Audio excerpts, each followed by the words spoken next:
Voici l'énoncé de l'exercice 1 concernant les tableaux à une dimension ou vecteurs. Alors, question 1. Écrire un programme, quelles sont les notes de 10 élèves d'une classe quelconque obtenues dans un examen sous forme de QCM, question à choix multiple de 100 points. C'est-à-dire le QCM est noté sur 100 points. Et les mémorise dans un tableau. Alors, on cherche à saisir 10 notes notées de 0 à 100 points maximum de 10 élèves. Donc, il s'agit d'un tableau qu'on peut nommer notes, pour faire simple. Puisqu'on cherche à mémoriser des données de 0 à 100 maximum, donc c'est des entiers, int note. Combien de notes? On aura besoin de notes de 10 élèves, donc le tableau sera de dimension 10. Voilà. Donc je vais essayer de schématiser ça, comme ça on aura compris très bien. Donc le tableau est nommé note, composé de 10 cases. Je vais essayer de les dessiner. La première case, deuxième, troisième, quatrième, cinquième, sixième, septième, huitième, neuvième et dixième case. Donc c'est un tableau d'entiers, donc int note. Je vais essayer de saisir des valeurs de démonstration, supposons que le premier élève a obtenu 30 points, le deuxième, à titre d'exemple, 50, le troisième, 67, le quatrième, 100 points, le cinquième, 40, le sixième, 75, à titre d'exemple, le septième, 80, par exemple, le huitième, prenons par exemple le 95, l'avant-dernier, c'est-à-dire le neuvième, 23, et le dernier, il a obtenu 87 points. Voilà. Pour le reste, rechercher, afficher la note maximale. Alors, pour ces données de démonstration que j'ai saisies, donc on va retrouver que la note maximale, c'est 100. Voilà. Donc, max, et il se trouve à la quatrième case. Pour la question 3, rechercher et afficher la note minimale. Donc pareil, il faut parcourir le tableau pour trouver la note minimale. Donc on a ici 30, 50, 40, 23. Donc le min, c'est 23. Il se trouve à l'avant-dernière case, c'est-à-dire la 9e. Pour la suite, rechercher, afficher la moyenne des notes. Alors, la moyenne, c'est quoi? Ce n'est rien d'autre que la somme des 10 notes, 30 plus 50 plus 67 et ainsi de suite, divisé par le nombre de notes qui est déjà connu, c'est 10. Donc, M moyenne est égale à S sur 10, c'est-à-dire la somme des notes divisée par 10. Alors, pour cet exercice, je choisis un autre éditeur de code, CodeBlocks. C'est la version 17.12. J'ai déjà expliqué comment le télécharger, comment l'installer sur Mac. Et je commence tout de suite par créer un nouveau projet en cliquant sur Create a New Project. Je vais choisir la catégorie console, console application, OK. Et je choisis le langage de programmation C. Je donne un nom à mon projet. Je peux l'appeler tableau 1. Des notes, ok.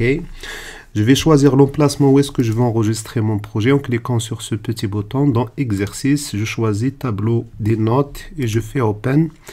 Next, je laisse les autres paramètres proposés par défaut et je clique sur finish. Alors j'ai ici un sous-répertoire source qui contient un fichier main.c. Il porte l'extension du langage C. C'est tout simplement la fonction main, le corps de la fonction main, avec une fonction printf qui affiche un message hello world avec un retour à la ligne. Return 0 ici, pourquoi? Parce que la fonction main est de type int, le type de retour. Avec deux bibliothèques, studio.h et setlib.h. Ok. Alors, je peux dès maintenant commencer par déclarer les variables dont j'aurai besoin. Alors, j'aurai besoin d'une variable, même si c'est fixe, je sais déjà que c'est demandé 10 notes. Je peux mettre ce 10 dans une variable en faisant comme ça, int. Alors, si vous êtes face à ce problème de tableau gris sous Mac, donc c'est pour CodeBlocks sous Mac, je vais vous montrer comment régler ce problème. C'est à cause de l'autocomplétion dans le logiciel et c'est bien dommage que les développeurs de CodeBlocks n'arrivent pas à résoudre ce problème. Alors, puisque c'est de l'autocomplétion, je vais désactiver le plugin responsable de l'autocomplétion.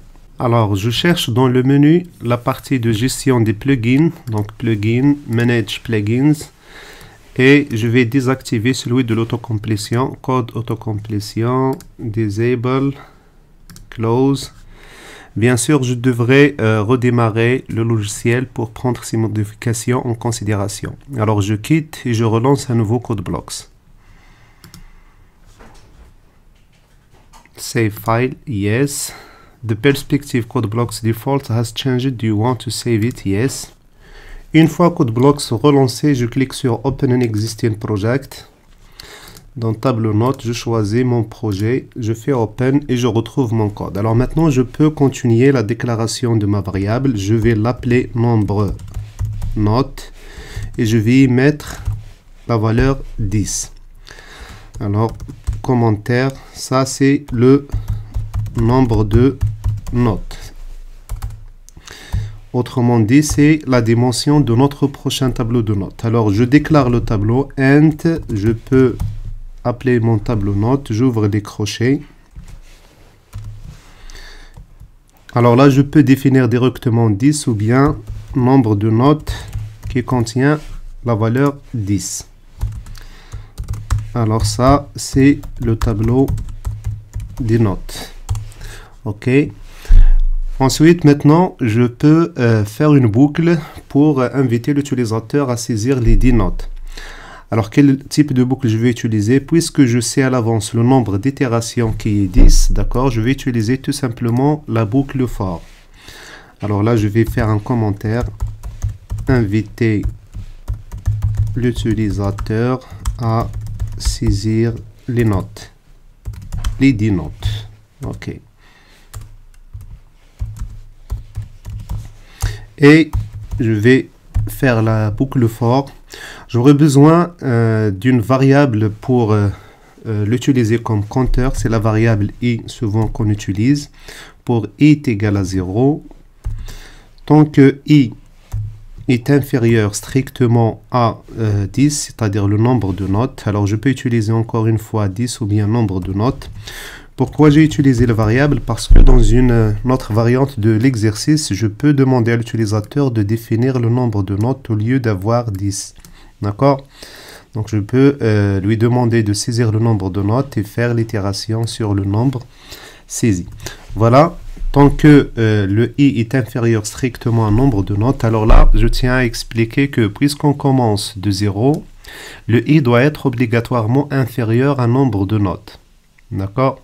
Mais si on commence i est égal à 1, alors là, i est inférieur strictement au nombre de notes plus 1 ou bien inférieur ou égal ici. D'accord? Je fais i++. J'incrémente le i. J'aurai besoin de plusieurs instructions, donc j'ouvre mes accolades. Mais si j'ai une seule instruction, inutile d'utiliser les accolades. Alors là, j'ai la variable i, je dois la déclarer ici de type int i. Voilà, commentaire, c'est juste un compteur pour ma boucle. Alors, for i est égal à 0, i est inférieur strictement au nombre de notes, i++, qu'est-ce que je dois faire? Je vais inviter l'utilisateur à saisir. Donc, j'utilise la fonction printf. Pour la fonction, je vais écrire le message, veuillez ou tout court saisir la note, alors numéro, 2 points. Et là, à chaque fois, je vais afficher le numéro de la note en cours. Alors, pour afficher le numéro de la note en cours, j'utilise %d, puisque c'est un entier. D'accord? Je fais virgule pour saisir le deuxième paramètre de la fonction printf. Et c'est quoi ce %d? Ce n'est rien d'autre que... Donc, on commence par saisir la note numéro 1. Ça va être donc i+1. Voilà, i+1. Point virgule. Je vais maintenant récupérer ce qui est saisi par l'utilisateur et le mettre dans la première case du tableau. Alors j'utilise la fonction scanf. OK. Je cherche à récupérer un entier, donc je fais %d. virgule. Le deuxième paramètre de la fonction scanf, c'est quoi? C'est la variable où je veux stocker ce qui est saisi. Donc, je vais utiliser le et commercial, l'opérateur adresse. Je vais mettre dans la première case, donc ça, on l'a déjà vu, c'est note de quoi? Entre crochets, note de i. Pourquoi le i? Parce que le i, ça va commencer par 0. Et le premier indice de mon tableau, c'est 0. Voilà. Alors maintenant, une fois la boucle terminée, je vais inviter l'utilisateur à saisir les 10 notes. Pour s'assurer que tout ça est bon, alors je vais encore afficher, faire une boucle pour lire le tableau en quelque sorte. Alors, lire le tableau pour afficher les notes saisies. Je vais faire du copier-coller pour gagner du temps. For i toujours égal à 0, i est inférieur au nombre de notes, et plus plus. Dans ce cas, j'aurai besoin uniquement de la fonction printf. Alors là, je peux déjà afficher un message à ce niveau-là, printf. Pas de deuxième paramètre. Voici la liste des notes saisies. Voilà, avec un retour à la ligne, c'est bien. Alors, je supprime cette fonction printf. Ok.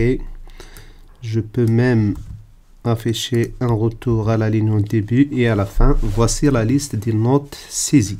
Voilà. Printf. Alors, la note ou bien note numéro pourcentage d et plus 1. Voilà. Numéro 1 est égal. J'affiche encore ici la note pourcentage d. Donc, dans le premier pourcentage d, j'affiche la note numéro, par exemple le 1, est égal. Maintenant, j'affiche la valeur de la première note. Je fais virgule et j'affiche note de i. C'est-à-dire ce qui est contenu dans note de i. Bien sûr, elle va commencer par 0. Donc, la note numéro 1, c'est note de 0, c'est-à-dire la première case. Voilà. Et encore, après cet affichage, je fais un retour à la ligne. Voilà. Commande S pour enregistrer. Je compile, est-ce qu'il n'y a pas d'erreur? Alors, 0 erreur, ok. J'exécute. Alors, voici ce que j'obtiens au moment de l'exécution. Alors, si vous êtes face à ce problème, donc rien ne s'affiche dans la console, dans le terminal. Donc, cela est dû au problème d'un espace dans le chemin du projet. Alors, je vais vérifier. Alors, j'ai ici données, mes formations, langage C, il n'y a pas d'espace, exercice, tableau note. Alors, remarquez ici que j'ai un espace dans tableau note. J'enregistre, je ferme mon projet, yes, je change de nom, sans espace, dans tableau 1 note, je fais maintenant double-clic pour ouvrir mon projet. Alors je ferme ces fenêtres du terminal. Maintenant je compile à nouveau, aucune erreur, j'exécute. Voilà, maintenant ça marche. Alors, saisir la note numéro 1, je vais encore saisir les mêmes notes que dans l'explication de l'exercice. La première note, c'est 30, ok. La note numéro 2, c'est 50, ok. 67, attention, 67. 4, c'est la note 100. Pour 5, c'est 40. Pour 6, c'est 75.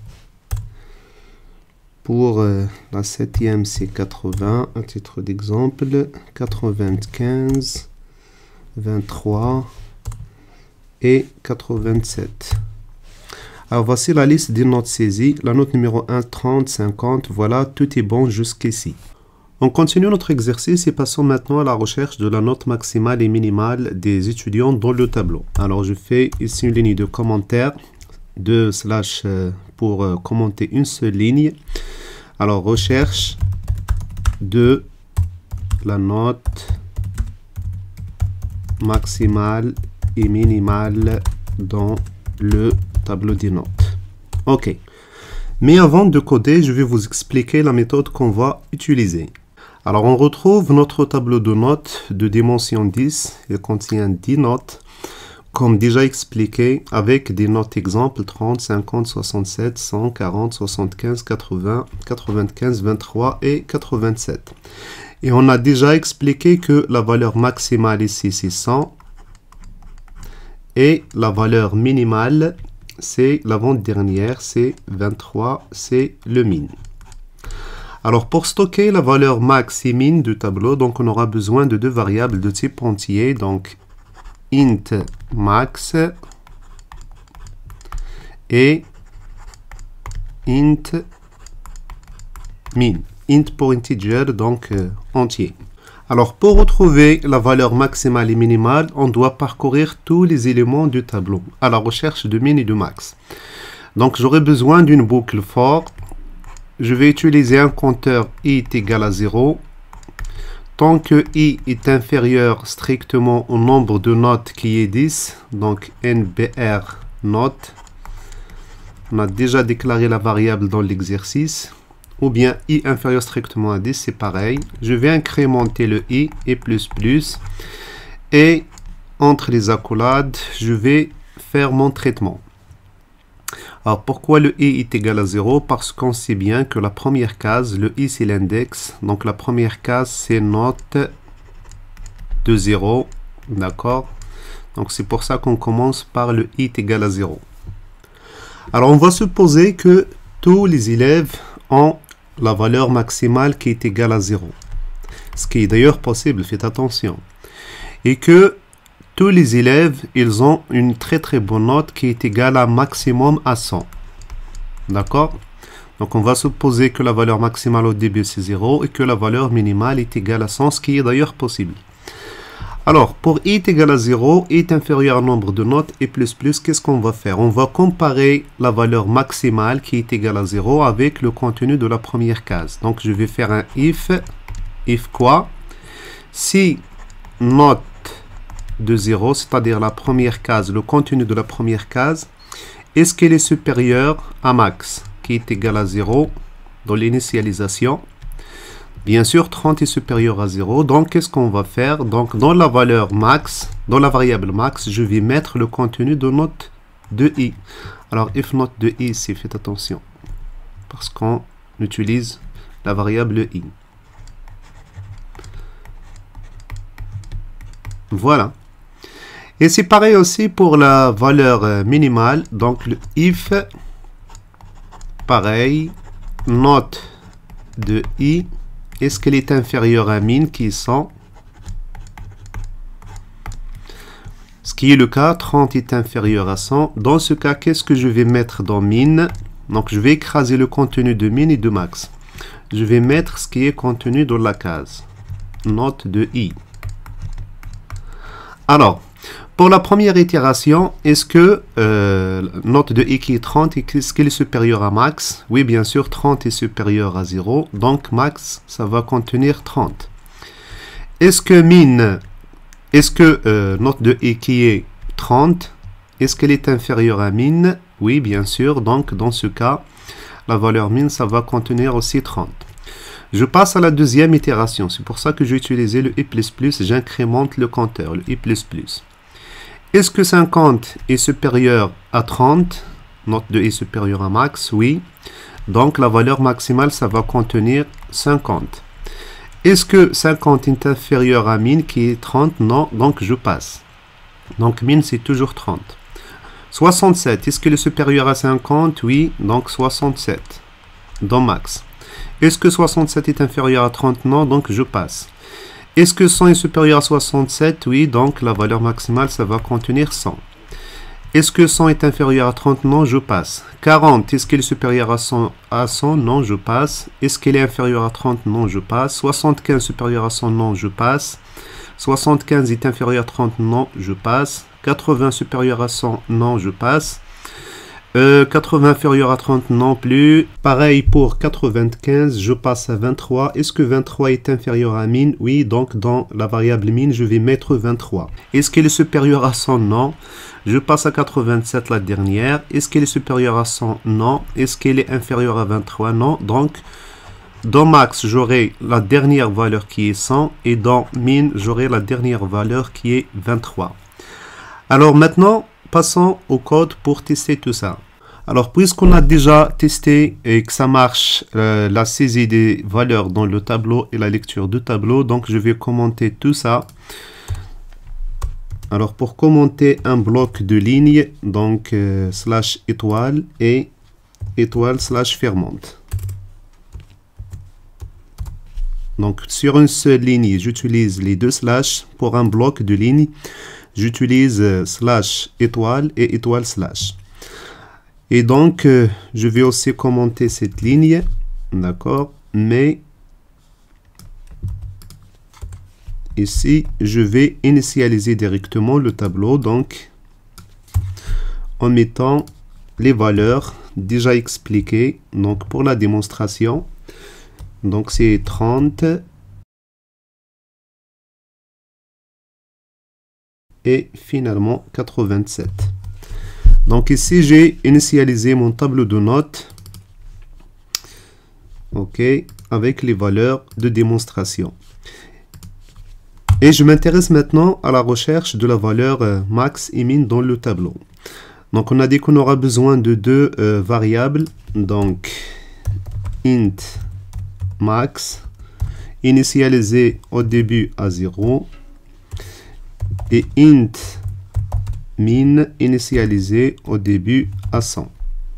Voilà. Alors ici dans recherche, c'est ici. Dans la recherche de la note maximale et minimale dans le tableau, qu'est-ce que je vais faire? Je vais utiliser une boucle for. For i est égal à 0, le compteur. Tant que i est inférieur strictement à un nombre de notes,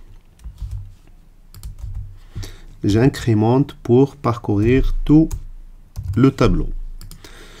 J'aurai besoin de plus d'une instruction dans la boucle for, donc je vais utiliser les accolades ouvrantes et fermantes. Je fais mon test sur est-ce que note de i, c'est-à-dire est-ce que la première case, note de i, est-ce qu'il est supérieur à max, qui est initialisé à 0. Voilà, alors, attention, tout le test entre les parenthèses. Si c'est le cas, donc inutile d'utiliser ici les accolades pour le if, puisque j'ai une seule instruction, c'est max reçoit quoi? Reçoit note de i. Voilà. Je vais dupliquer cette ligne pour gagner du temps. Si note de i est inférieure à min, ça on l'a déjà expliqué. Dans ce cas, min, la variable min reçoit note de i. Donc une fois la boucle for est exécutée, j'aurai dans la variable max la valeur maximale qui était 100. Et dans la variable min, j'aurai 23. Alors pour tester, donc je vais afficher les deux. Alors je vais utiliser printf ou bien commentaire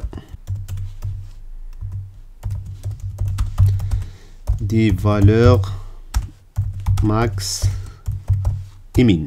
Je vais utiliser la fonction printf. Voilà. La valeur, ou bien la note, c'est beaucoup mieux. La note maximale est 2 points, pourcentage d. J'affiche ce qui est contenu, virgule, pardon, dans max. Point virgule après chaque instruction. Je duplique, alors retour à la ligne ici.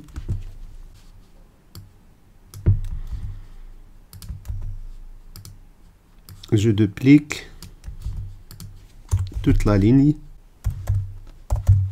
minimale et pourcentage d j'affiche ce qui est contenu dans min. J'enregistre, je compile pour voir est-ce qu'il n'y a pas d'erreur. Alors j'ai ici une erreur, variable size d'object may not be initialized. Voyons, si je mets 10,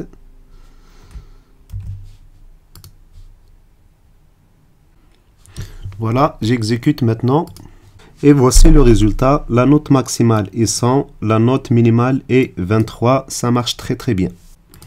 Alors ce qui est possible aussi, c'est d'initialiser directement la valeur max et min à partir de dans la boucle for.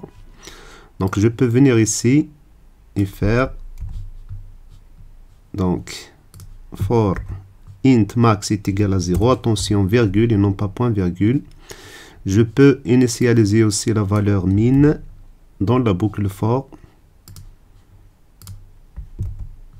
Mais attention, virgule, c'est-à-dire que dans le premier paramètre de for, j'ai initialisé 3 variables, ce qui est tout à fait possible, mais seul le i qui est incrémenté qui ne servira de compteur. Donc je compile, sauf que, attention, il ne faut pas déclarer ici, alors, le type, max est égal à 0, min est égal à 100, et je laisse la déclaration tout en haut. Donc int max point virgule et int min point virgule. Voilà. J'enregistre, je compile à nouveau, tout est bon, j'exécute. Voilà, la note maximale est 100 et la note minimale est 23. Passons maintenant au calcul de la moyenne des notes. Je vais mettre un commentaire ici, donc calcul de la moyenne des notes. Alors j'aurai besoin d'une variable qui va contenir la moyenne des notes et cette variable va être de type float. Pourquoi float? Parce qu'il y a une forte probabilité d'avoir une virgule dans la division d'un entier par un autre, c'est-à-dire la somme des notes divisée par le nombre de notes. Donc je vais déclarer une variable de type float que je peux appeler moyenne. J'aurai besoin aussi d'une variable intermédiaire, somme, de type entier, la somme des notes, d'accord? Et je vais parcourir toutes les valeurs, toutes les cases du tableau, donc je vais copier-coller pour la boucle. Alors, for i est égal à 0, i est inférieur au nombre de notes, et plus plus. Donc, j'ai dit que j'aurais besoin d'une variable somme initialisée au début à 0. Parce qu'il y a une possibilité que les étudiants, bien que les élèves ont tous la note 0. Quel est le traitement que je dois effectuer dans la boucle for? Je vais à chaque fois ajouter la case à la somme. Donc je fais comme ça, j'efface. Donc somme reçoit ce qui est déjà contenu dans somme plus note de i. C'est-à-dire plus la case en cours. Alors je peux utiliser cette écriture ou bien une autre écriture beaucoup plus meilleure, c'est plus et égal. Ça revient au même. Donc vous avez le choix entre les deux écritures, c'est-à-dire somme reçoit somme plus note, ou bien le signe est plus et égal, c'est-à-dire à chaque fois j'ajoute ce qui est contenu de note à somme. Donc voilà, je vais mettre celle-là en commentaire. Et à la fin de la boucle, j'aurai dans la variable somme la somme de toutes les notes. Ce qui reste maintenant, c'est d'afficher la moyenne qui n'est rien d'autre que la somme divisée par 10 qui est le nombre de notes. Donc je fais printf la moyenne des notes est 2 points. Alors pourcentage f, puisque je cherche à afficher un float, d'accord? Et qu'est-ce que je vais afficher? C'est tout simplement somme divisé par 10 ou bien divisé par nombre de notes. C'est pareil. Point virgule. J'enregistre. Je compile. Aucune erreur. J'exécute. Alors la note maximale c'est 100, minimale c'est 23 et la moyenne des notes est 0. Alors là, j'ai une erreur quelque part. Je vais chercher d'où vient cette erreur. Alors je vais essayer de convertir donc cette division en float. Je vais voir, enregistrer. Je compile. Pas d'erreur, j'exécute. Voilà, alors la moyenne des notes est de 64,69. Est-ce que je peux garder que 2 chiffres après la virgule? Je vais essayer. Donc, pourcentage de F, enregistrer, compiler, pas d'erreur, exécuter. Alors, toujours la même chose. Donc, j'ai oublié ici le point. J'enregistre, je compile, j'exécute. Voilà, maintenant j'ai 64,70. Avec ça, on arrive à la fin de la vidéo. N'oubliez pas d'enregistrer votre fichier et on se donne rendez-vous dans un prochain exercice.